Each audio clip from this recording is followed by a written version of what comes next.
Hola BitLovers, ¿qué tal? Bienvenidos a Bitcast, donde acercamos el futuro a las personas. Hoy tenemos a Vicente Díaz García, doctor en Ciencias Sociales y Jurídicas por la Universidad Rey Juan Carlos, especialista en la transformación digital de las instituciones de educación superior y con una dilatada experiencia como docente en metaverso, realidad extendida, realidad virtual, realidad aumentada, impresión 3D y geolocalización inteligente. Tocaremos varios temas que seguro que os van a interesar mucho, sobre todo dentro del ámbito de la educación.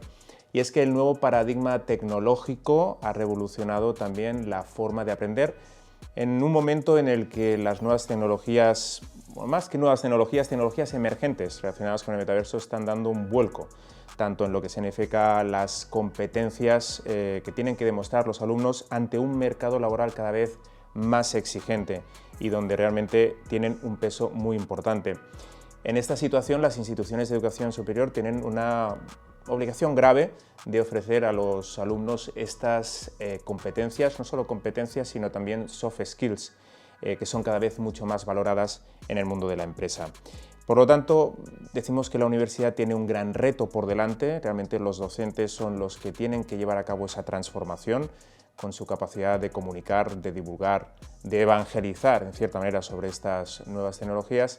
Y la cuestión es que Vicente, como experto docente, realmente lo lleva a cabo en su día a día. La primera pregunta que te quería hacer es: ¿cómo llevas a cabo esa transformación en el modelo tanto de enseñanza como de ofrecer a los alumnos estas nuevas tecnologías que están apareciendo? ¿Cómo es tu día a día?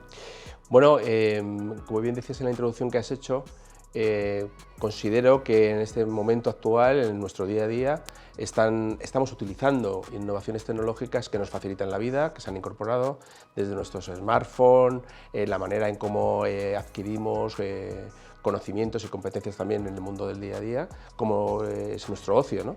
Y en ese sentido nos vinculamos o utilizamos este tipo de herramientas tecnológicas que nos facilitan el disponer ahora a ver una película o un podcast o como esté en cualquier lugar, bajo cualquier medio y bueno, pues en el momento que nos apetezca, ¿no?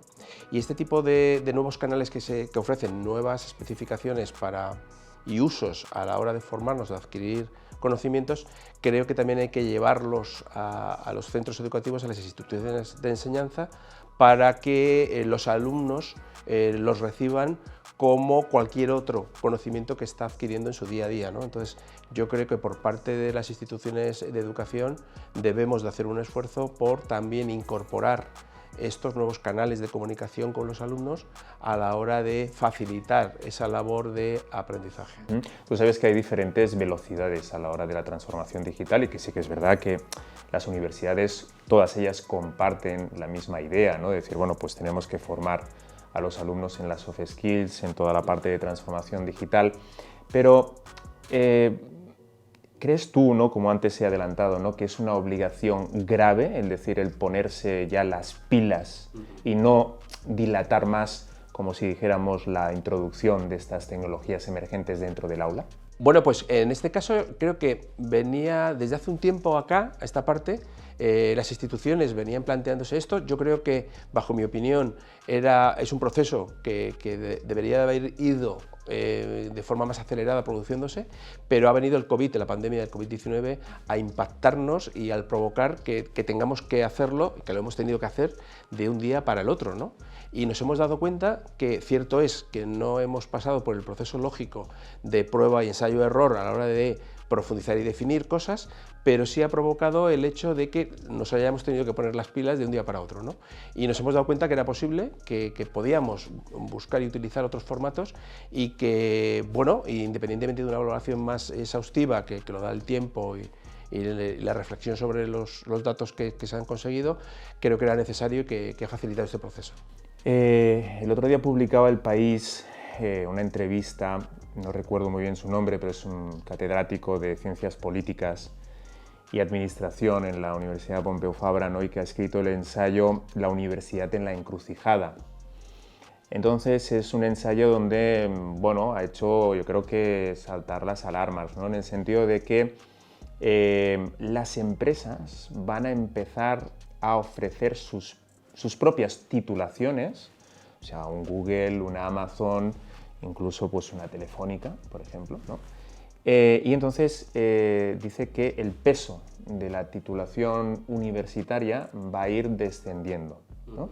Entonces, delante de digamos, esta profecía, ¿no? Porque esto no es una cuestión de 5 años, ni mucho menos, pero delante de esta profecía, ¿estás tú de acuerdo con eso? ¿Crees tú que la universidad también debe, ojo, tenemos un desfase entre las expectativas de los alumnos y las expectativas de las empresas? Entonces, ¿en qué situación? ¿Estás de acuerdo con esta previsión? ¿No? Yo estoy de acuerdo en la previsión y que las organizaciones y las empresas en este caso diseñen sus propios programas formativos, en tanto en cuanto yo creo que están llevadas también porque quizás este gap al que tú aludes es realmente el motivo es decir, las empresas a veces no están encontrando en la formación que están prestando las universidades a los alumnos, en la formación de ese profesional que necesitan incorporar, ¿no? Y iría un paso más allá, ¿no? Y las organizaciones que has dicho están relacionadas con el mundo de la tecnología, a veces necesitan esa formación específica en sus programas, en sus contenidos, ¿no? Pero no cabe duda que las universidades tienen que recibir esa necesidad por parte de las empresas. Yo diría que intentar trabajar juntas para disminuir ese gap, de manera tal que reciba ese alumno, ese profesional que sale al mundo laboral, una formación lo más ampliamente posible que le permitiera elegir en qué tipo de empresa o sector se quiere desarrollar profesionalmente.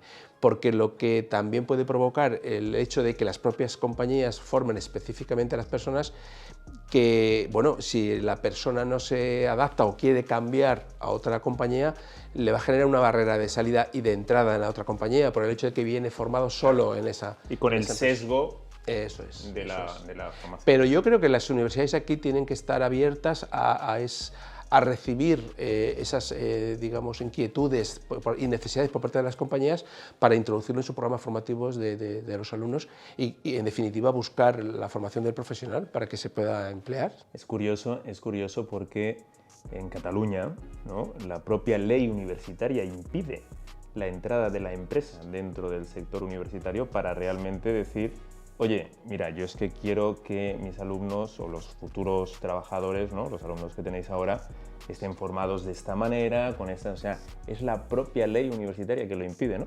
Entonces, la cuestión es que lo que ellos han creado son los tecnocampus, ¿no? Y los tecnocampus es un parche para solucionar un poco la problemática que tiene la ley, ¿no?, de que al menos la empresa tenga voz y voto en el tipo de formación que quieren pues para los futuros trabajadores de las empresas, ¿no? Bueno, el pasado 22 de diciembre defendiste tu tesis doctoral titulada La transformación digital en las instituciones de educación superior, dentro del programa de doctorado en Ciencias Sociales y Jurídicas de la Universidad Rey Juan Carlos. Lo primero de todo es mi enhorabuena porque fue calificado como un sobresaliente. Muchas gracias. En ella comentas la necesidad de nuevos modelos de comunicación entre las instituciones de formación y los alumnos a nivel administrativo. Y mi pregunta es, ¿cómo crees que importante es el uso de la tecnología blockchain para dicho propósito?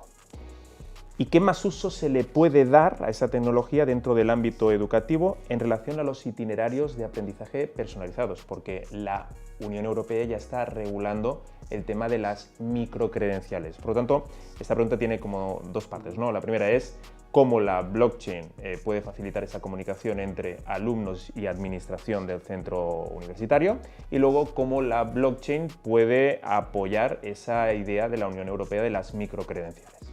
Bien, yo creo que el blockchain lo que nos permite o que facilita es la posibilidad de simplificar la relación administrativa entre el alumno y la entidad formativa, ¿no?, mediante la cual se disminuye mucho todo el trámite administrativo y burocrático que demanda muchos recursos por parte de la institución a la hora de ofrecer al alumno cuando lo necesita, sobre todo de cara a una inserción profesional, de cara a una progresión profesional, el hecho de certificaciones, justificantes, y que es una labor, diría, administrativa muy sin sentido, que no aporta mucho valor y donde el alumno en un momento determinado tiene que recurrir o bien mandar un email, ponerse en contacto con la institución, que le llegue el documento adecuado, con la firma adecuada, verificarlo para a su vez trasladarlo pues a la empresa o al trámite que quiera realizar.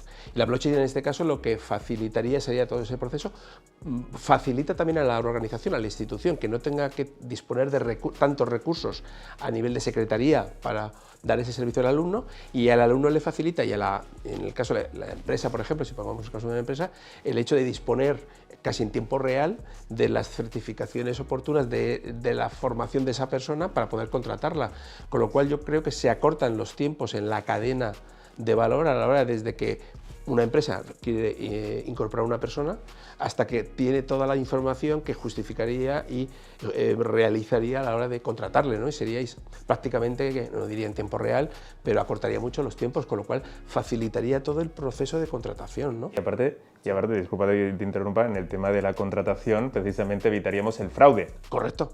En la blockchain, muy bien dices, me alegro que lo añadas, evita el fraude en este sentido. Entonces, luego, la certificación de microcréditos también por medio de blockchain, yo creo que también agilizaría el hecho de que ese profesional traslade su currículum académico a las organizaciones y a los puestos, debido sobre todo porque ahora las plataformas como los MOOC, o incluso el YouTube de turno, o las certificaciones, o como BitLab también, que tenéis vuestras certificaciones, puedan ser realizadas a través de esta tecnología blockchain, y el alumno, una vez que acaba el curso, prácticamente un segundo después de que lo hace, ya tiene su titulación y su currículum con esta tecnología y permite poderlo enviar en tiempo real a las empresas y buscar esa agilidad en la empleabilidad o en el cambio de trabajo, ¿no? Sí, la cuestión es que otra de las cuestiones que yo creo que la blockchain sería muy útil, ¿no?, es la parte también de el deshabilitar, ¿no?, las soft skills de los alumnos, ¿no? Es decir, cuando un alumno va a una entrevista de trabajo y le preguntan sobre si es competente a nivel digital o si es competente a nivel de trabajo en equipo, ¿no? Bueno, pues ¿qué vas a decir en la entrevista, ¿no? Que evidentemente sí, ¿no?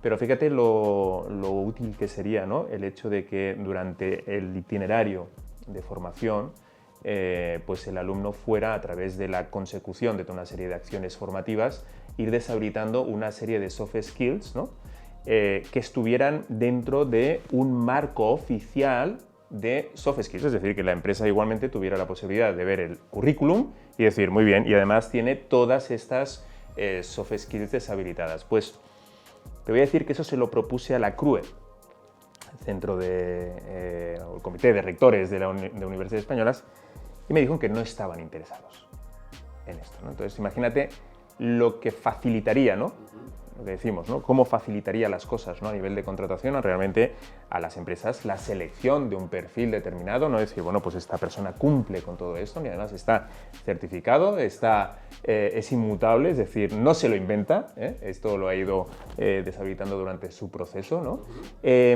Pero es precisamente este artículo que comentaba sobre El País, de este catedrático, que decía precisamente eso, ¿no? O sea, la CRUE, ¿no?, es una organización anquilosada, obsoleta, etcétera, ¿no? ¿Cómo crees tú que una asociación como esta, que aglutina a todos los rectores de las universidades españolas, tenga tan poco interés en decir, oye, vamos a implementar la blockchain? Porque en el fondo tiene más beneficios que perjuicios, ¿no? O sea, ¿cómo crees tú que puede...? Yo creo que hay una labor, fíjate, lo has dicho al principio de la entrevista, ¿no? Creo que es necesaria una labor divulgativa de justo las ventajas que proporciona la blockchain, ¿no?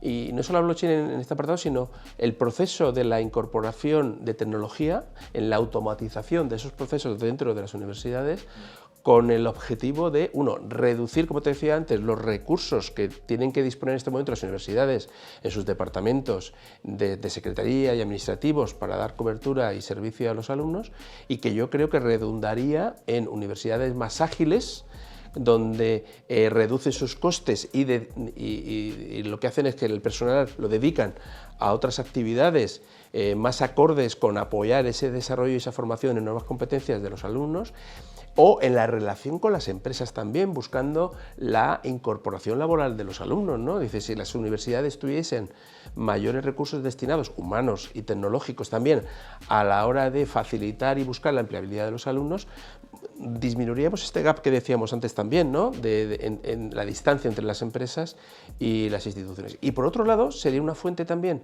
de reclutamiento de ideas y de nuevas competencias por el hecho de estar en contacto con la empresa, que las universidades podían estar permanentemente escuchando las necesidades de las empresas y del mercado para complementar y actualizar sus programas formativos, fíjate, y pasaríamos de una labor de labores administrativas a unas labores que aportan mucho más valor, que sería, fíjate, el ayudar a incorporar y mejorar el proceso formativo de los futuros profesionales, ¿no? Ahí hay un dato que es muy curioso, ¿no? Que es de un informe del IES realizado después de la pandemia a una serie de empresas españolas que forman parte del IBEX 35, ¿no? Me sorprendió muchísimo porque el 98% de las empresas encuestadas decían que la competencia que más encuentran falta en los recién titulados es la competencia digital. Entonces, tú como docente, realmente me consta preocupado, ¿no? Por el hecho de ofrecer a los alumnos, ¿no? la última tecnología, ¿no? que en el fondo ayuda. Claro, ¿cómo lees ese dato? Lo leo, y así lo digo, o lo he investigado en mi tesis, en el sentido de que las competencias que recibe el alumno son las que le proporcionan, una parte importante son las que le proporciona la institución en la cual se ha formado. Si la institución en la que se ha formado no está a su vez formada en competencias digitales, no se lo va a poder trasladar a los alumnos. Entonces yo creo que hay que tener en cuenta que el proceso formativo es un proceso de enseñanza y de aprendizaje. Entonces, para mí, creo que también habría que hacer una labor muy importante con los docentes a la hora también de formarles y que redunde en que esos alumnos adquieran esas competencias. O creo que esa es la responsabilidad, creo yo, de todos los actores que están ahí. O sea, yo creo que no hay un único responsable y muchos actores que si trabajamos juntos podemos ayudar a conseguir ese proceso de transformación. Y tú sabes, igual que yo sé, que también existe un resistencialismo por parte de una gran parte del profesorado, ¿no? Es decir, me imagino que en su momento también habrían los que se negarían a enviar un email. Correcto. ¿No? Yo no voy a enviar un email, ¿vale? Entonces ahora todo el mundo, pues oye, no hay... bueno, eso es como el cambio de la peseta al euro, ¿no? O sea, al final iban todo el mundo con la calculadora que convertía, ¿no? Y tal, y al final... Entonces, cuando estás en primera línea de batalla, ¿no? O sea, a nivel educativo, ¿percibes ese resistencialismo? ¿Hay voces críticas respecto a lo que tú haces, ¿no? Cómo introduces esas tecnologías en tu quehacer como docente? Sí, lo hay. De hecho, en estos años de estudio y de percepción de esa realidad de transformación que he llevado a cabo en mi tesis, he percibido eso, pero hay varios factores que han influido. Uno, es verdad, hay una resistencia a esa adquisición de nuevas competencias en el ámbito digital, pero creo que el factor de no conocimiento, de desconocimiento de las mismas y de la usabilidad y sobre todo de las ventajas que puede aportar y aporta en la gestión del docente con respecto al alumno y en su proceso formativo, facilitando muchas cosas, yo creo que hay una labor ahí también incluso de docencia sobre los docentes, en el sentido de ayudarles en ese proceso. Y no cabe duda que cualquier cosa nueva a veces nos cuesta esfuerzo, un determinado esfuerzo, adquirirla, manejarla y utilizarla, y en esto pues no cabe duda que también nos acostumbramos un poco, estamos en nuestra zona de confort, ¿no? Y creo que hay que realizar un acompañamiento por parte de las instituciones hacia los docentes para ayudarles en ese proceso y que vean sobre todo las ventajas que les aporta también, que así como a nivel administrativo se lo aporta a los alumnos, a nivel docente también, porque actualmente utilizamos plataformas también digitales en la comunicación profesor-alumno, alumno-profesor, pues en el día a día, ¿no? Subir trabajos, corregir trabajos, subir notas, y todo esto se ha facilitado un montón por este tipo de innovaciones tecnológicas y donde el alumno, desde que el profesor está en cualquier sitio y podemos corregir una prueba o poner una nota y no hace falta que estemos ni en el aula ni en el despacho, hasta en casa lo podemos hacer, hasta el alumno que recibe esa información prácticamente en tiempo real por medio de las plataformas y las aulas virtuales de las instituciones formativas, y que yo creo que redunda en esa facilidad, ¿no? Ahora has hablado de virtualidad, ¿eh? Has sacado este tema. Yo creo que estarás conmigo con que el 2022 ha sido el año del metaverso.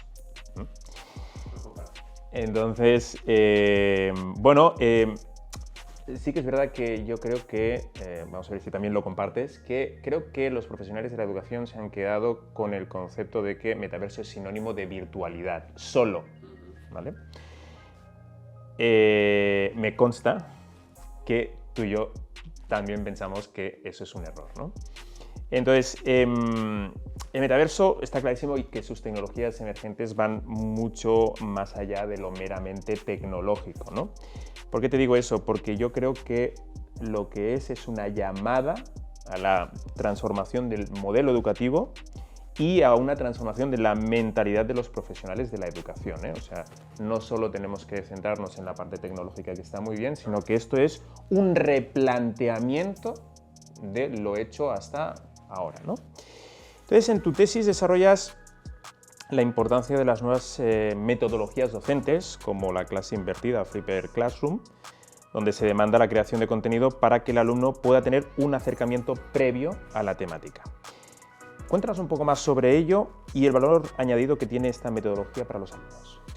Claro, hasta ahora se estaba utilizando unas metodologías muy clásicas, casi de, si me permites, Xavi, del siglo XIX-XX, donde es la clase magistral, el alumno se sienta, se le ofrece un contenido que en esa clase magistral el docente le transfiere. Luego es verdad que hasta ahora pues, estaba muy centrado en el proceso formativo, en ese profesor, en la figura del profesor, y estas nuevas metodologías de clase invertida intenta poner al alumno en el centro, ¿no?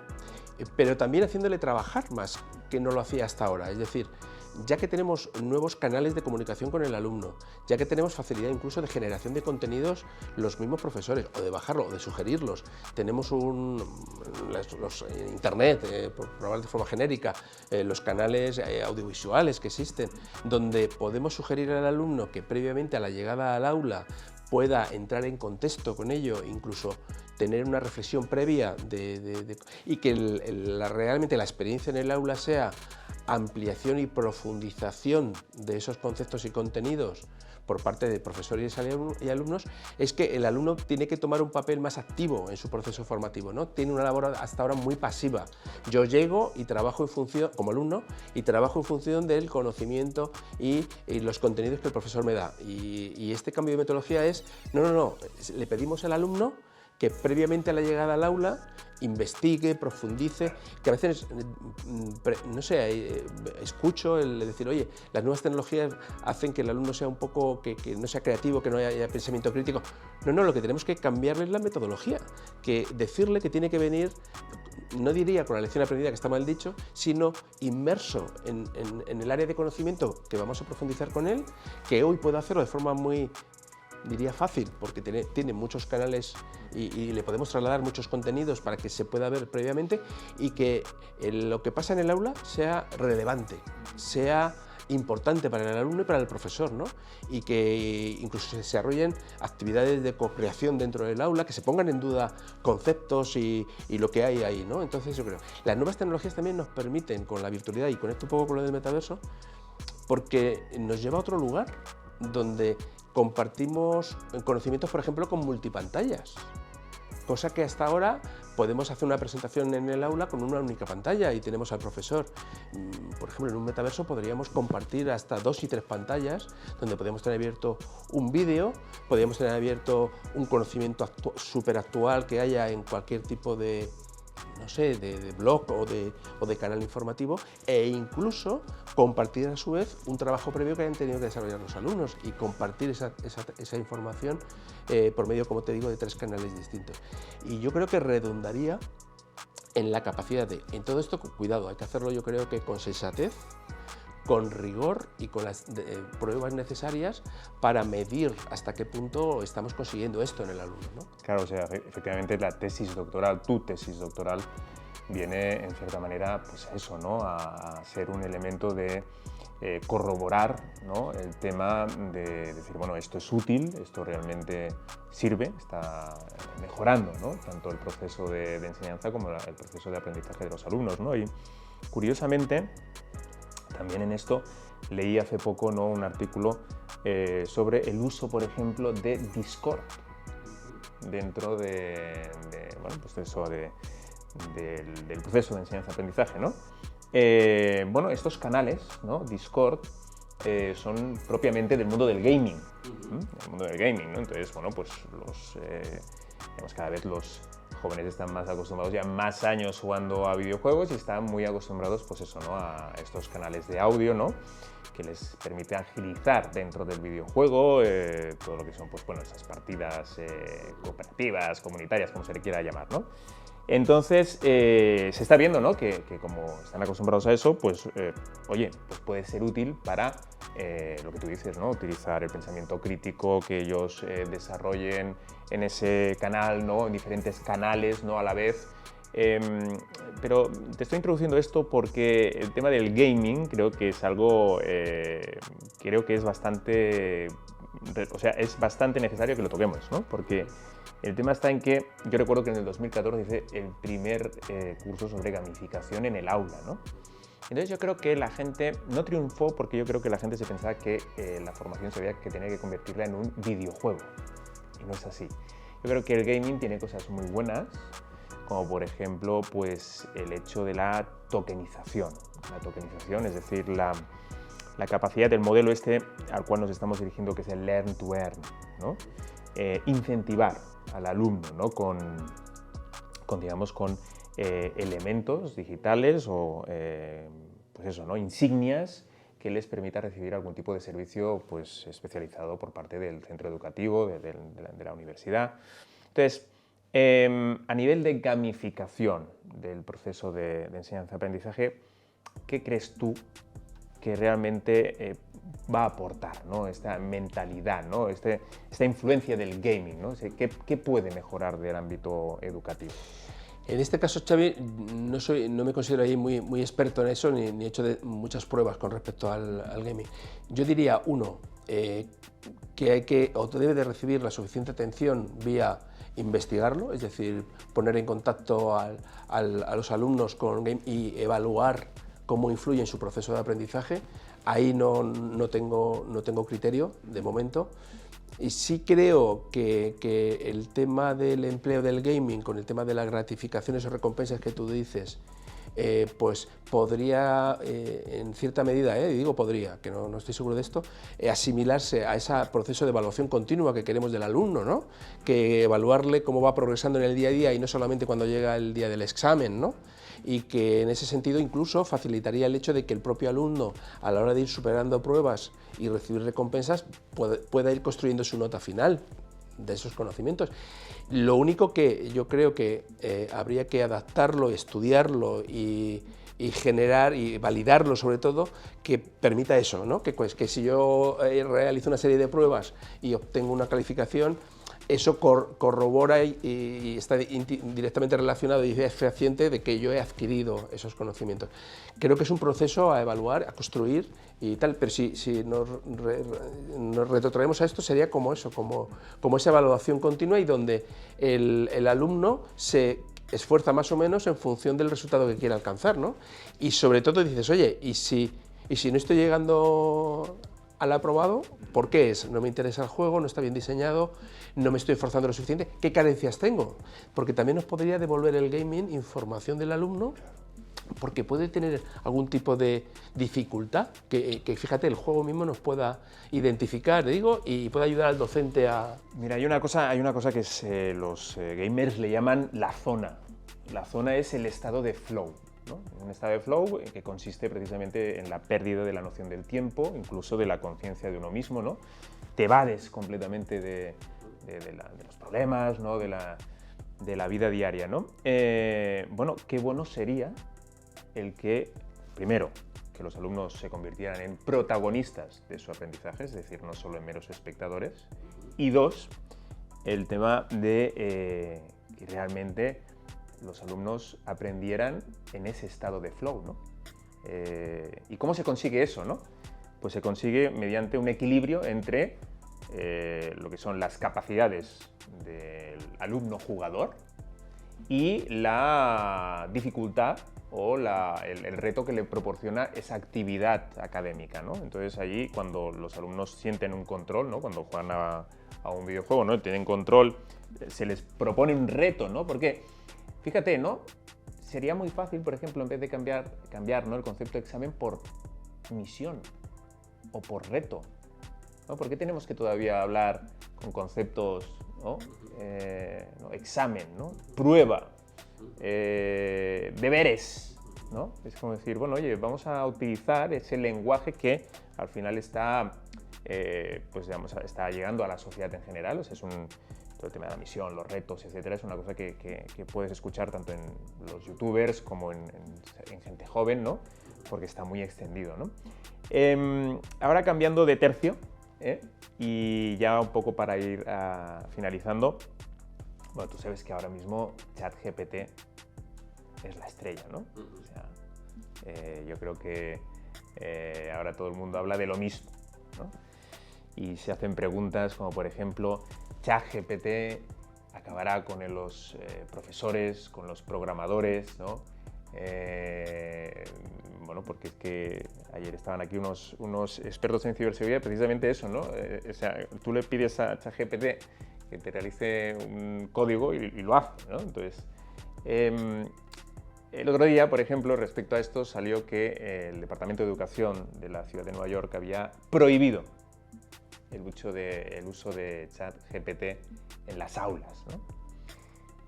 Bueno, como docente, ¿no? ¿Prohibirías ChatGPT? ¿No lo prohibirías? ¿Consideras que es una herramienta útil? Fíjate, voy a llevarte a un símil, que también la reflexión también, leí el artículo y la reflexión también me la hice, ¿no? Esto es, a veces lo que tenemos es, utilizamos el smartphone en el aula, ¿dejamos o no? Y dices, hay veces que ayuda o dificulta. Claro, depende de lo que veas en el smartphone. Si estoy viendo el WhatsApp y estoy whatsappeando claro, no es útil, pero si yo a mis alumnos les estoy poniendo un reto y ellos tienen que buscar información y le digo que lo busquen en Google, a lo mejor el móvil, también tienen el ordenador, ¿no? Pero el móvil puede ser rápido. ¿Utilizaría o no? Habría que evaluar.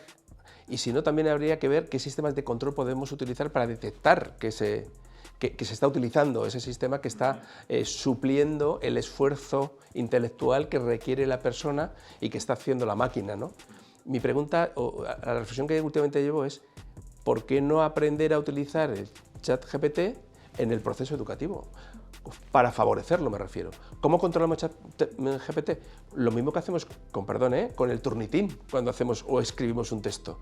Evitar que se copie y que tenga un autor.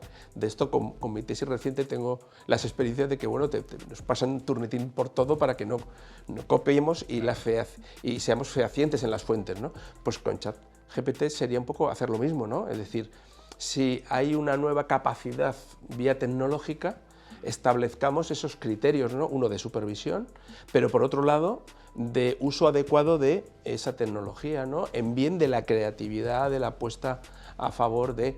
Porque también digo lo mismo, facilitará labores administrativas y tediosas el ChatGPT que pueda realizar la máquina, ¿no? Pero por otro lado, enseñemos a las personas a utilizarlo para el desarrollo. Es que, pongámonos, ¿no? Es como si ahora mismo estuviéramos planteándonos si se prohíbe o no la calculadora dentro del aula, ¿no?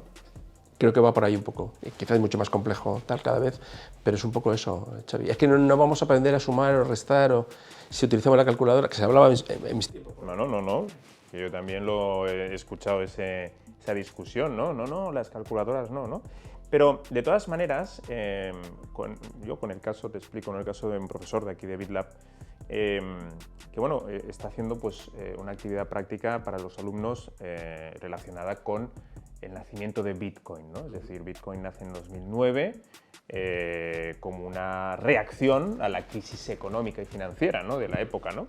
Entonces la cuestión es, claro, quiere que los alumnos pues hagan una radiografía de ese momento histórico, ¿no? Para poder entender pues el background de Bitcoin, ¿no? Entonces, claro, yo le dije, mira, esta es una actividad que perfectamente te puede hacer ChatGPT. Con lo cual, digo, creo que, no sé si estarás de acuerdo y te lo pregunto, una de las maneras que tenemos los docentes de darnos cuenta si eso ha sido generado o no por la inteligencia artificial es, por ejemplo, pedir una extensa webgrafía, ¿no? Donde ves que el alumno ha llevado a cabo una investigación. ¿Crees que habría alguna manera también de, aparte de esta, de la de pedir una webgrafía? Mira, lo de la webgrafía creo que es súper importante y esencial, y yo lo que pediría es que los alumnos realizaran un trabajo de aportación crítica sobre los resultados que aporta E. Es decir, tenemos que buscar la esencia de la persona, y el espíritu crítico yo creo que no hay que perderlo y hay que ponerlo en valor. Entonces, que esos alumnos realizaran ese aporte desde ese lugar de, oye, ¿qué pensáis bajo vuestro punto de vista? Que ChatGPT no va a poder hacer, Claro.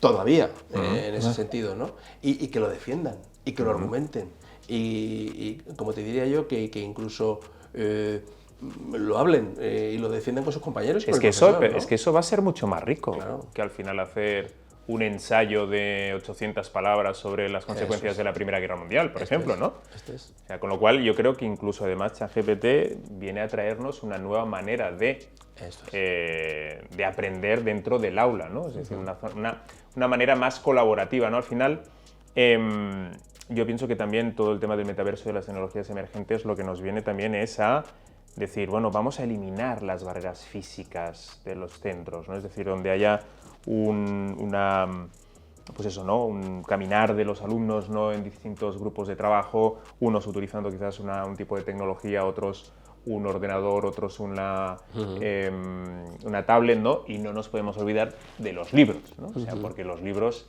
es un elemento que todavía está ahí y seguirá siendo presente, ¿no? Ya para, digamos, poner la guinda al pastel a la entrevista,